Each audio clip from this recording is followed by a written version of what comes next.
everybody.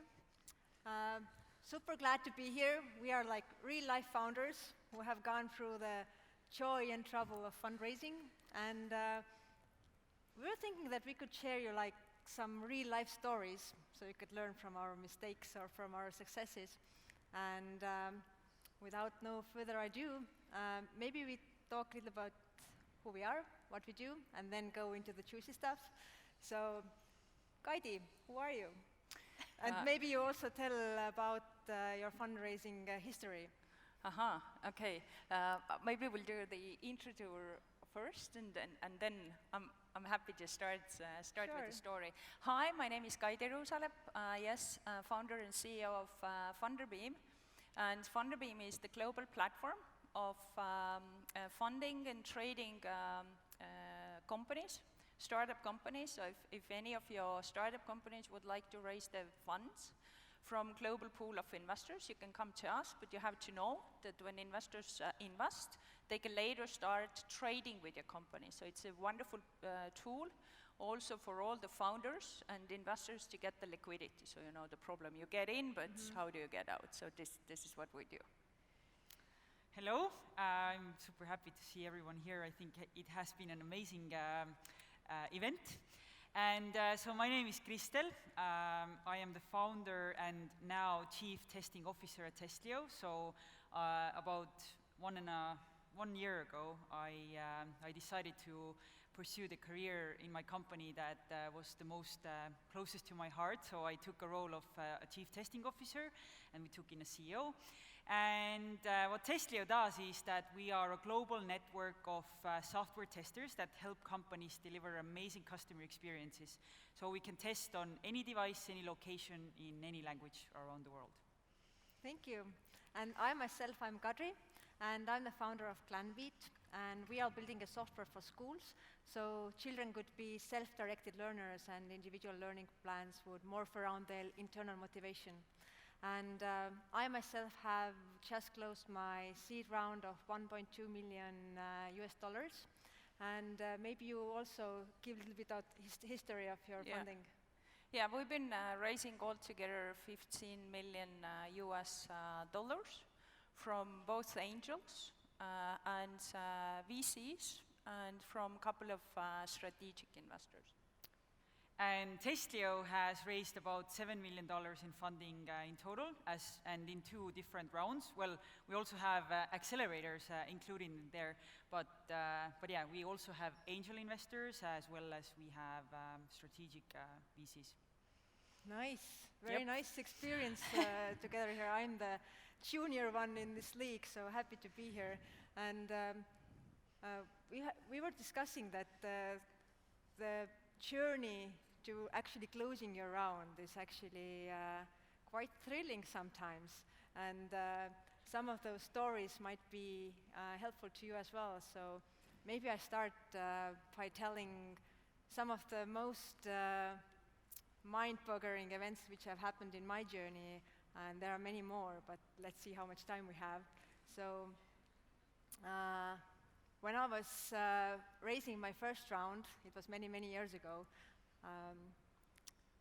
when it was angel round, meaning that you are gathering smaller tickets, not from VCs. And I had many angels with whom I had meetings with. And at that point, I was working at one co-working space in Tallinn, which used to have many talks running around. And it was this kind of friendly vibe where you had swings and very playful. And the angel investor came in, super serious. Let's talk traction, let's talk numbers. And I took him into the room. And I started going over the numbers, and I was very confident and proud about myself because we were in a very good place at that time. And at some point, the investor is looking me in the eye and saying, like, did I just walk into the pile of shit? I'm like, what do you mean? And I started to look at the numbers. Is there some commas missing or something is totally wrong? And then there was this pause, which for me seemed very, very long, and I was thinking all of the scenarios in my head, what could have happened. And then he raised his slipper, and he had literally walked into the pile of dog poo, and it was all over his feet. And to my surprise, we took the situation into another room and were able to reach to the point finally where he was one of our first angel investors. And this really well reflects the mindset behind that whatever happens, how much it hits your fan, don't give up and actually find creative ways how to come out of those situations. It was a smelly situation, but turned out super good. But do you have even more mind-thrilling experiences on your plate? Lot of stories about the fundraising. So full disclosure, I hate fundraising. I would fully, in the morning, I would wake up and really run the business and do anything, but I fully hate fundraising. But you know, as a founder, you have to go through the fundraising. So one of the early rounds, it was 2016, and we were in talks of, then we already had the first prototype of our funding and trading system, and we had a discussion with one of the VC, and he said, you know what, this is the round, what you need to do, this is the valuation, we're gonna take half of it, gather your board in Tallinn, so we had to fly our UK investors, and he said, okay, so, and we're gonna close it, we just negotiate the terms and everything, and then we see how do we fit the rest of it. And we were super excited, right? Really good VC and all of it.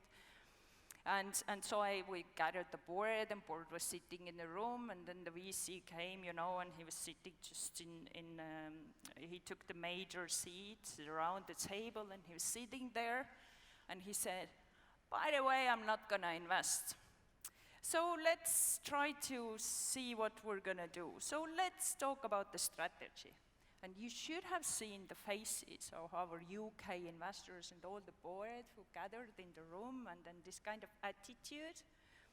So he didn't invest, so we had to find quickly plan B, how to do it, but the lesson learned for it is, do your homework as a founders, go and do the background check of the VCs. And there's one lesson what I learned during those, all the fundraising processes, founders are very loyal to each other.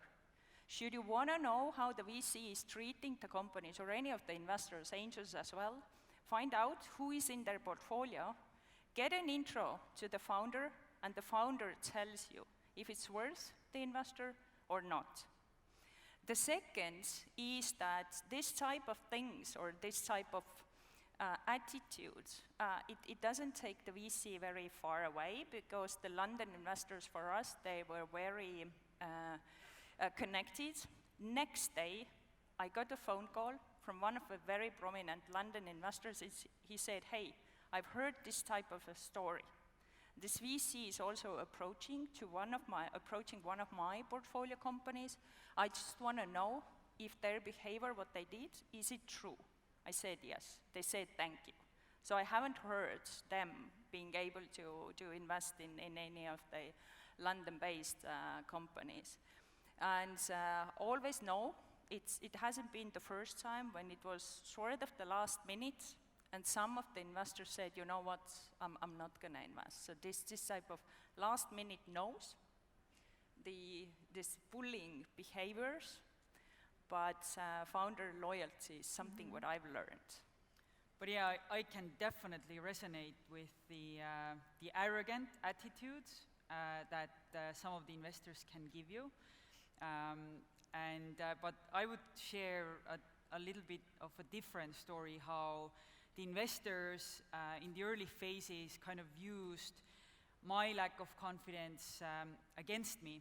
So it was back in 2015 when my company was about 3 years old, and we had raised our seed round, and suddenly we were getting all this traction, and there's an investor that was really reaching out to us and wanted to meet, and they came to Estonia, and we sat down, and we had a really, really good connection.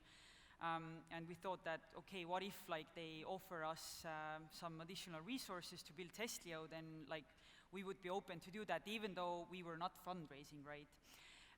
And then we had like this really good connection, and they leave Estonia, and for like since the beginning I've been building the company with my husband, and we are from Estonia, right? And they send us an email saying that like we believe Testlio is a great company, but how about we do the Series A now? They offered a very low valuation, and they also said that, and the good thing is if you do this now, you will never have to explain anyone that you are from like this Estonia thing, and you don't need to worry about like that your partners in life as well. Just there was like this really, really weird attitude coming towards us, and they used that lack of confidence, like because they felt that I don't know, maybe they got the feeling that we were inconfident, lack of confidence because of that. But that was like a really funny story.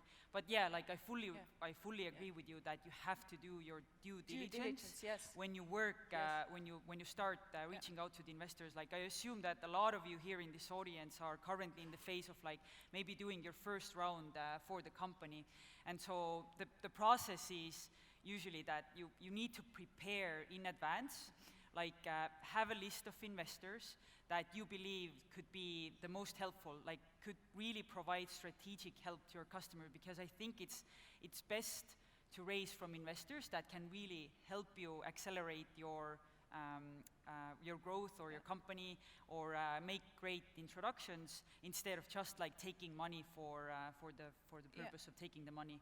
And at the end of the day, there are so many investors in the market that believe in you as a human being, and they believe in your attitude. You don't need to pretend that you're somebody else. Like just be yourself.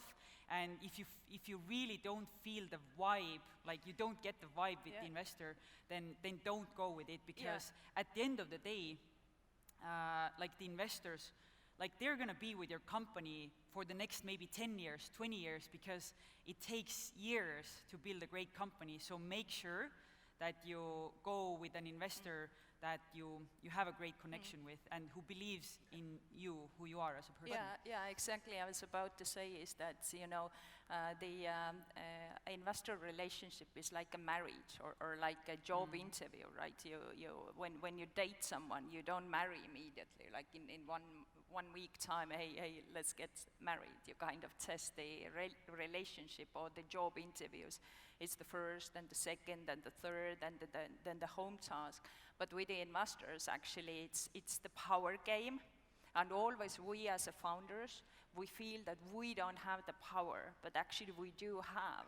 So the founders also should do the interview of the VCs. Why do you think you're the best investor to me, or is it the angel, or what do you bring to me? Why should I take you? So don't feel afraid of asking those questions, doing the proper due diligence, because you're going to be married with this person for next 10 years, and this has to be a good relationship, and you need to benefit. They will benefit anyway, but you need to benefit. That's like the I first remember I was really, really intimidated by just meeting investors, but then I realized, like, when you are an entrepreneur, especially like starting entrepreneur, it's so important that you connect with other entrepreneurs around you that can provide you that support and give you that confidence. But yeah, I remember I was always so intimidated by like just meeting investors, and I was like, oh, wow, like they can be assholes because they are going to help our company. No, they cannot. But what are those different pointers to young startuppers if you're a first-time founder and you have never raised any round, and you have to be this equal partner to those who have been investors for a long time and know all the terminology, know all the tricks and tips, and you are there for the first time?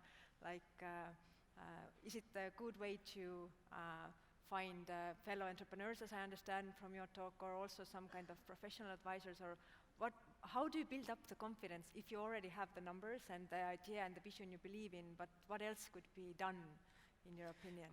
But maybe when investors, when they come to the company, there's like one thing about the leaders and what are my strengths and what are my weaknesses.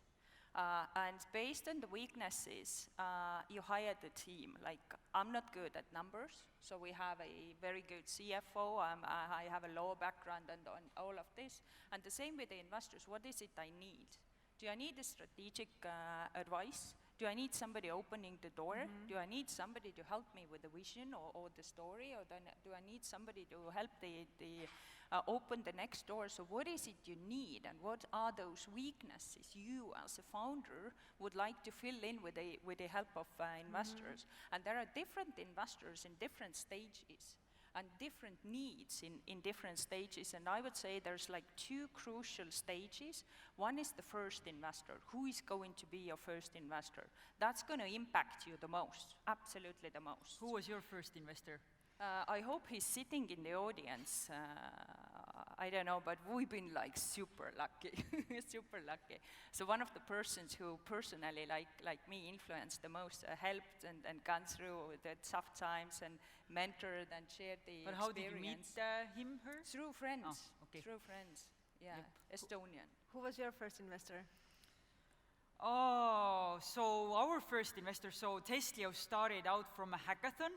So I already had an idea of Testlio, then I went to a hackathon, and the hackathon ended up giving a prize of $25,000 as an investment.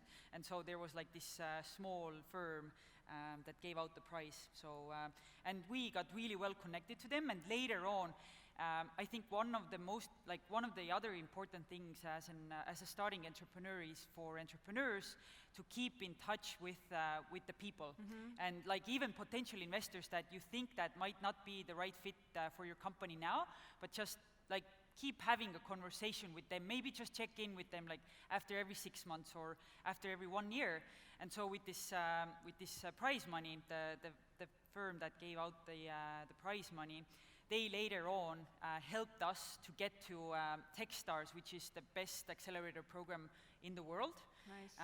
And so that was definitely like really having an impact on Testlio's success. So just keep your investors close and just always be yourself and just share like your weaknesses and strengths, as well as like share your successes and challenges, because investors can help you so much. You don't need to.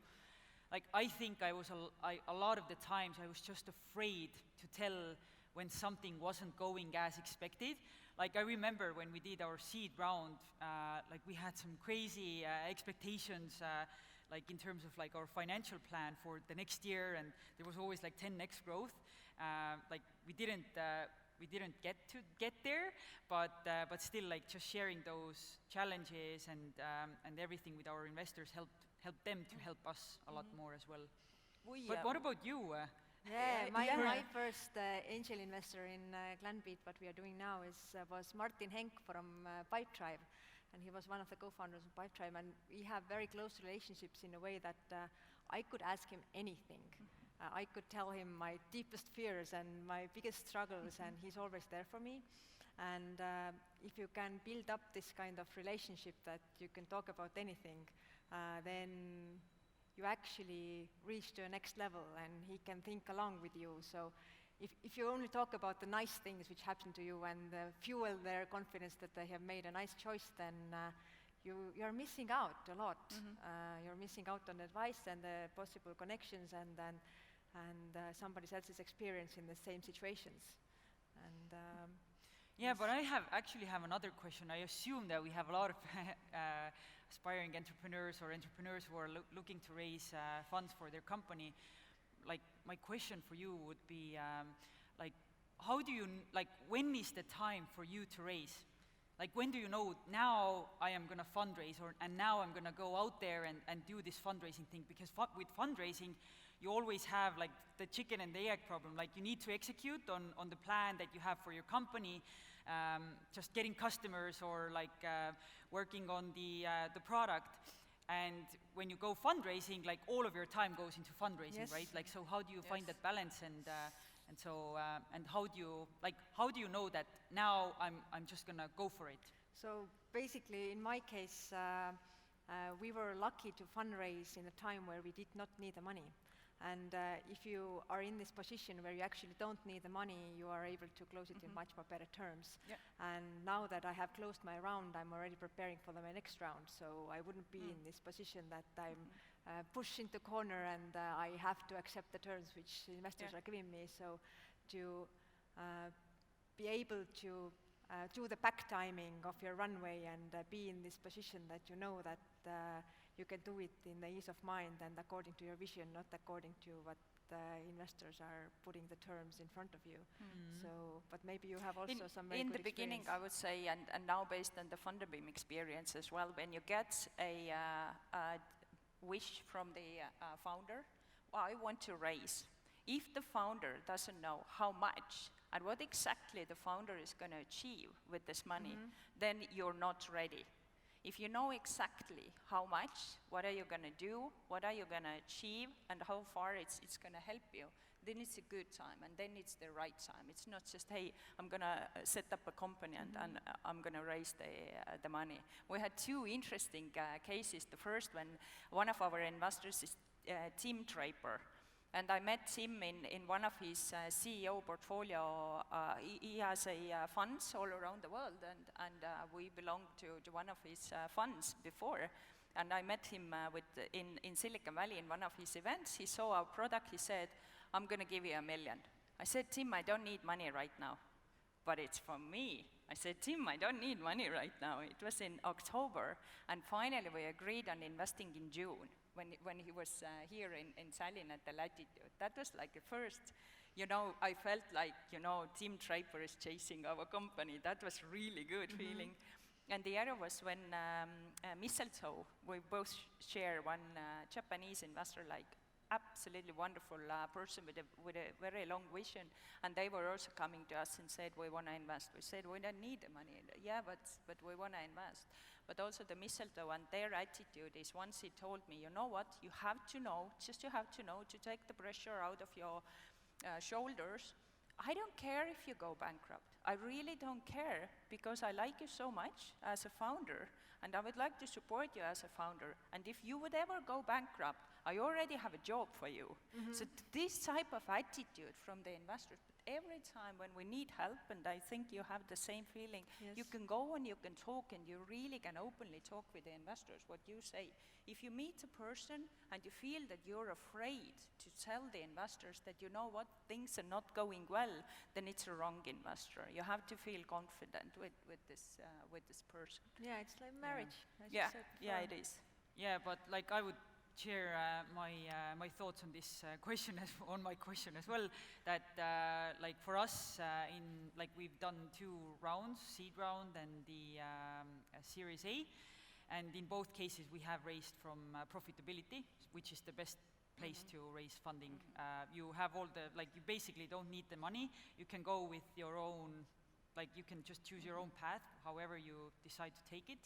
And that's definitely been the best thing, and then you're just open to investors, right? Yeah. If because there's always as a company you can push for more growth through investing more money into some areas, right? So yeah. One thing I would also ask from both of you, I mean, we have just so many, we come from minorities. We're from Estonia, which is this faraway lands in Eastern Europe.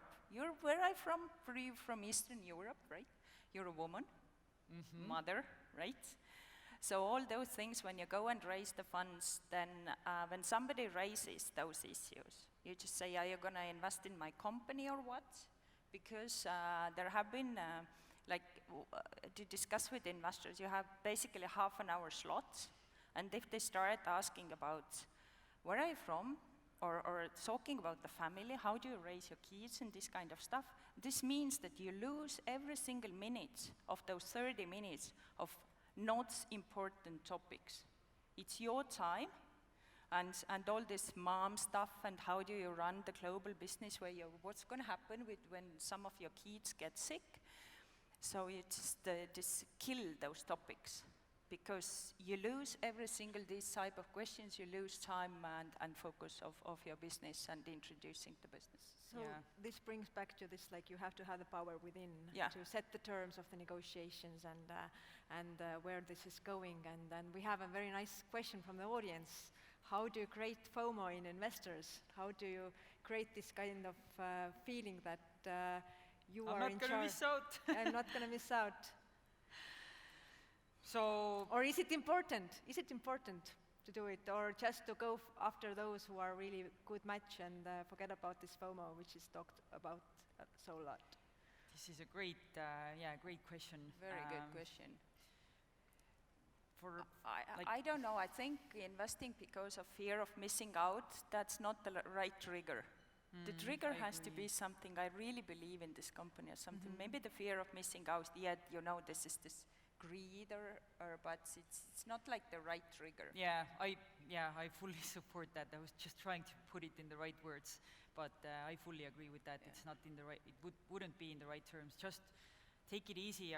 Like you're not gonna be like hopefully you're not gonna be in a hurry for fundraising. Just make sure that you pick the right strategic investor for your company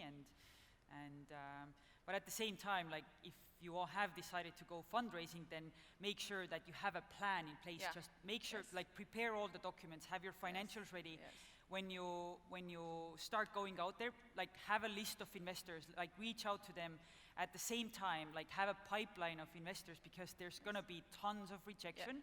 There are gonna be tons of people and investors who are gonna say no to you. So like having a deadline will probably create a lot of this FOMO situation, right, for the investors, which wouldn't be fully wrong, because if you have decided to go to fundraise, then that's okay, right?